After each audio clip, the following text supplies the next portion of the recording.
Ciao ragazzi, benvenuti in questo nuovo video. Oggi parliamo finalmente di luce, illuminazione artificiale. Vedete qui attorno a me diverse tipologie di proiettori e lo facciamo perché dobbiamo andare a pubblicizzare alcune funzioni particolari che hanno proprio questi specifici modelli. Insieme al mio collega Marco abbiamo pensato di farlo attraverso un reel e abbiamo pensato anche di complicarci la vita perché metteremo in scena una sorta di blackout che avverrà dentro casa a causa di una tempesta esterna di un lampo che percepiremo dalla finestra. Costringeremo il nostro protagonista ad accendere un fiammifero e successivamente una candela per poter tornare a vedere qualcosa attorno a sé. Oltre questo, ovviamente chi mi segue già lo sa, calibreremo tutta la scena per far sì che venga girata con uno smartphone, quindi vi darò qualche consiglio anche non solo su come gestire la luce, ma anche su come poi andare ad approcciarci alla ripresa più pensata, diciamo, sempre tramite uno smartphone, in questo caso un iPhone 14 Pro. Difficoltà aggiunta, come potete vedere qui attorno a me, vai, allarga l'inquadratura, allarga tutto. Ci troviamo in una location che tutto è tranne che una location pensata per il set, ovvero banalmente casa mia. La prima cosa che dovremo analizzare sono un po' le criticità della location per far sì di trovare il nostro punto macchina, l'inquadratura. È da lì che si parte, poi su quella costruiamo tutta l'illuminazione e tutto ciò che ne consegue. Casa mia è una sorta di L, si divide in due spazi, qui c'è l'ingresso e la cucina, di solito c'è un tavolo che al momento ho tolto e da questa parte, ecco il tavolo che ho tolto, c'è questo angolo salotto che magari è un po' più ordinato, un po' più scenografato potremmo dire, ma ha una grossa criticità, ovvero non presenta finestre, è totalmente cieco, è difficile quindi trovare profondità e nel caso del nostro reel magari qui è un po' più, ci andiamo un po' più a complicare la vita, insomma non mi va, giriamo dove c'è la finestra. Una cosa che dobbiamo fare quando ci sono tante difficoltà, perché non c'è scenografia, perché appunto siamo in casa nostra, eccetera, eccetera, lavorare su porzioni di spazio contenute, riflettere sul formato in cui stiamo girando, in questo caso è verticale, per il reel, quindi la mia composizione sarà verticale, quindi è un po' così che devo osservare lo spazio e anche utilizzare un teleobiettivo perché chiaramente la lente più spinta ci consente di percepire meno l'ambiente attorno a noi. Andremo proprio a ritagliare la finestra che sarà il nostro unico sfondo, pulito pulito, e posizionare il soggetto davanti ad essa, sfruttando allo stesso tempo un'inquadratura un po' piatta, sì, un po' teatrale, ma c'è la finestra che ci aiuta a dare profondità, ma soprattutto sfruttando il lato più lungo di questa casa che non è propriamente enorme. Questo ci aiuta sia in funzione del fatto che stiamo usando un teleobiettivo, sia per staccare un po' il soggetto dallo sfondo. Questo è molto importante, specialmente se giriamo con smartphone dove non abbiamo grossi sfocati, dove tutto è un po' piatto e le profondità si fa un po' più fatica a percepirle. Fra pochissimo iniziamo a vedere come posizioneremo le luci per creare l'effetto che ci serve. Prima però vi voglio dare qualche dritta su come approcciarvi al vostro smartphone. Io in questo caso, per quanto riguarda lo smartphone, ho scelto di utilizzare Filmic Pro, che è l'applicazione secondo me più completa, professionale ed è l'unica che riesce a sfruttare il sensore degli smartphone al massimo del loro potenziale. Quanto riguarda il lato supporti, io inserisco in questo caso lo smartphone in un rig di cui più volte vi ho parlato, il rig di Beast Grip, in questo caso è il Beast Grip Pro, si adatta a qualsiasi modello di smartphone.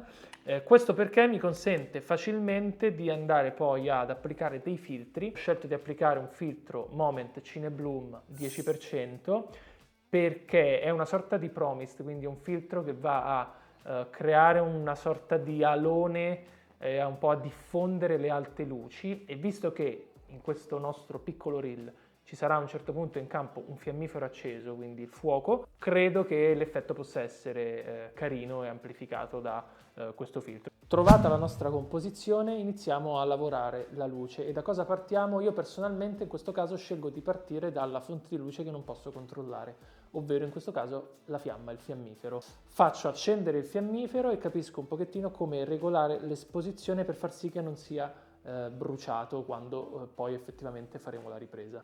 Filmic Pro ovviamente ci consente di regolare tutti i parametri, dobbiamo girare un reel per i social, quindi impostiamo i 30 fps, l'otturatore di conseguenza deve essere impostato a 1/60, è facile, basta moltiplicare per 2 il numero degli fps e da lì andiamo a muovere gli ISO regolando la nostra esposizione. Li blocchiamo quando siamo soddisfatti dell'esposizione rispetto in questo caso alla fiamma, come vi dicevo, e da lì iniziamo. Dopo la luce del fiammifero, che è quella che non possiamo controllare, la prima luce che vorrei andare a gestire è la key light sul nostro personaggio, quindi una sorta di luce di lettura, quindi un cono direi di luce molto contenuto che non va a sporcare troppo l'ambientazione intorno e che andremo a ricreare con questo proiettore Godox. È un proiettore LED col chip LED a cui abbiamo aggiunto una lente Fresnel, che è una lente che ci permette di stringere o allargare il fascio di luce concentrandola attraverso appunto dei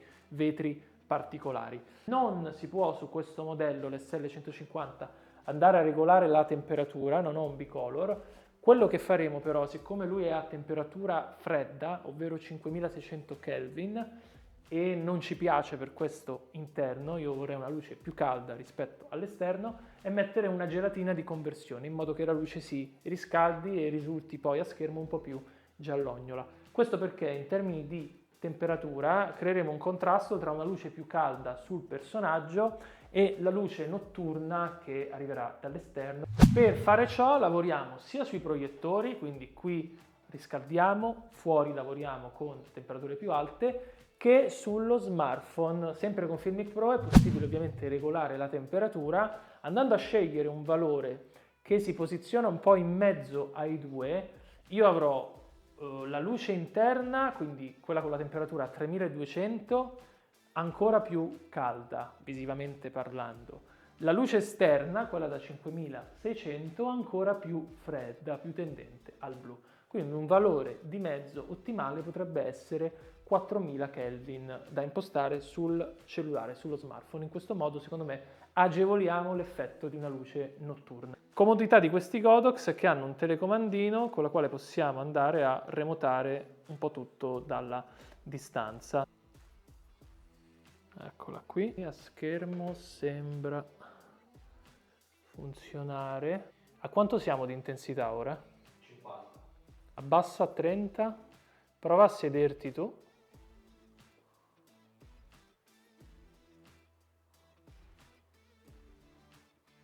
Una volta settata la nostra key light sul protagonista, andremo a settare la seconda luce più importante della scena, ovvero la luce lunare che andrà a illuminare lo sfondo, in questo caso la nostra finestra. Lo faremo utilizzando questo piccolo ma potentissimo proiettorino pannellino LED di Zhiyun, è il 5-Ray M40, è un po' un azzardo, potrebbe sembrare, ma vi assicuro che è davvero molto potente. Andiamo a vedere come lavorarlo per ottenere l'effetto che ci serve. Per questa lunare piazziamo il 5-Ray qui in basso, c'è sta panchina, la sfruttiamo e lo facciamo rimbalzare su un paio di riflettenti che abbiamo messo lassù. Questo è il metodo no money, il metodo economico per creare la diffusa che potrebbe servirci. Ho messo un altro riflettente insieme a Marco qui sulla destra per coprire, per non far arrivare una luce diretta sulla finestra che mi generava delle ombre in più. E in più abbiamo messo Marco ha messo questa gelatina per freddare ulteriormente e vediamo in camera come risulta, ma dovrebbe funzionare. Accendila. Levagli la gelatina, scusa. Mettigliela.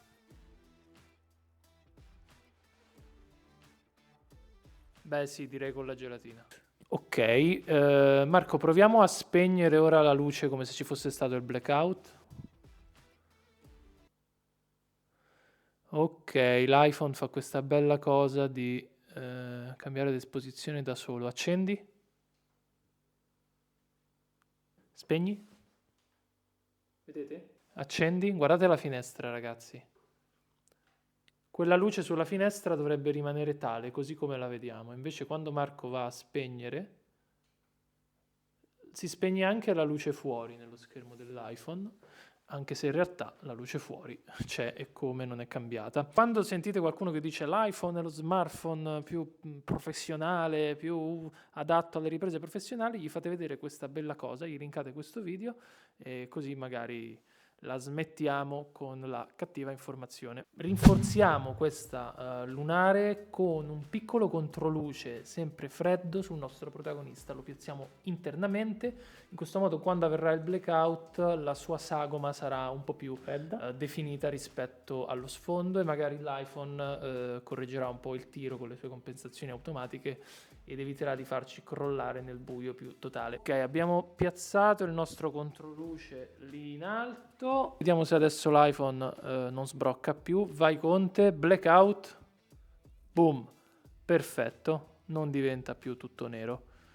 Bisogna un po' adattarsi, però alla fine se non sbrocca con gli automatismi il risultato è super soddisfacente. L'ultima cosa che vorrei fare, una piccola chicca, è mettere una luce di servizio rossa molto molto bassa qui di fronte al personaggio, che nella situazione normale così di lettura non percepiamo. Nel momento in cui si va a spegnere la key light, si crea il blackout, il nostro personaggio rimane, come avete visto, in silhouette sullo sfondo, sulla luce lunare, e in più percepiamo questa piccola luce rossa, come se fosse un po' la luce di emergenza che si è accesa, qualcosa del genere. Ci sono questi tubi di Ulanzi che hanno il pro di essere leggerissimi, quindi io li posso attaccare, appoggiare, regolare come voglio, sono davvero super leggeri. Quindi iniziamo con la cosa più becera, sono tutte e due al 100%, sfruttiamo a nostro vantaggio l'abitazione. Già notiamo che qualcosa non va perché sporcano lo sfondo,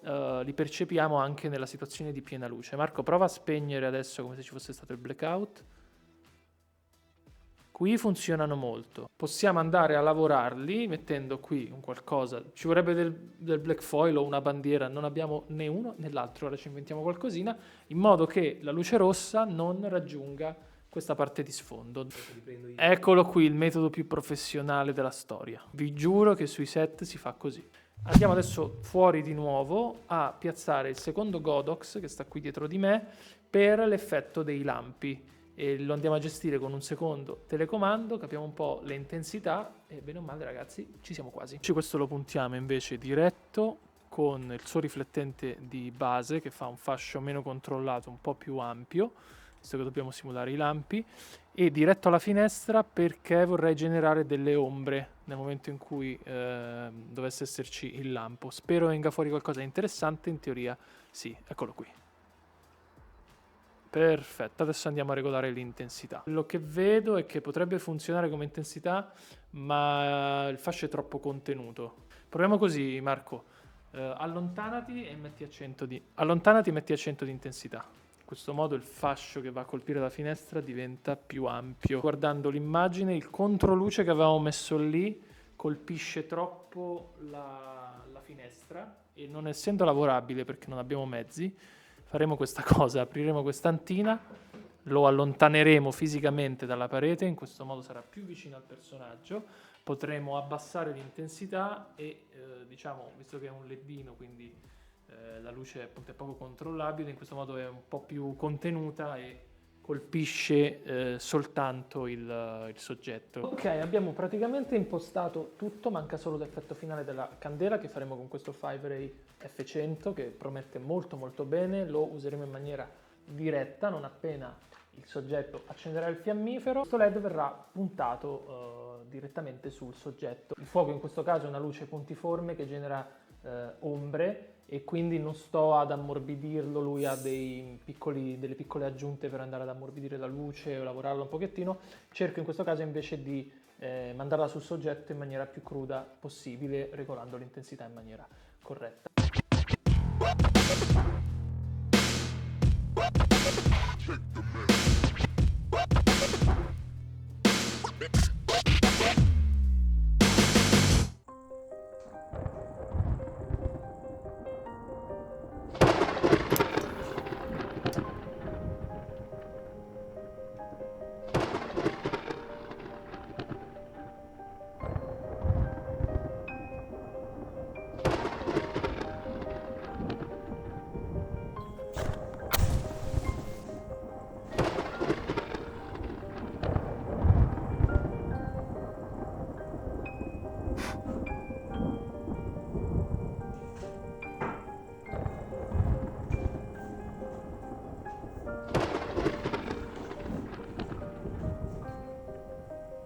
questo video vi è piaciuto, mi raccomando, seguite il canale, è gratis, mi sosterrete tantissimo, attivate la campanella per non perdervi altri video, fatemi sapere se vi piacciono questi video su tutorial di illuminazione, se volete approfondire qualche aspetto in particolare, fatemelo sapere qui nei commenti. Io credo, spero sia stato utile, perché con dei mezzi che comunque rientrano nella fascia del super economico rispetto a quello che è il mondo dell'illuminazione professionale, ma che comunque sono molto validi e su cui personalmente farei affidamento per molti lavori, siamo riusciti a creare qualcosa di interessante con lo smartphone, ad arricchire grazie alla luce quello che è un semplice reel. Per questo video è tutto e noi ci vediamo alla prossima.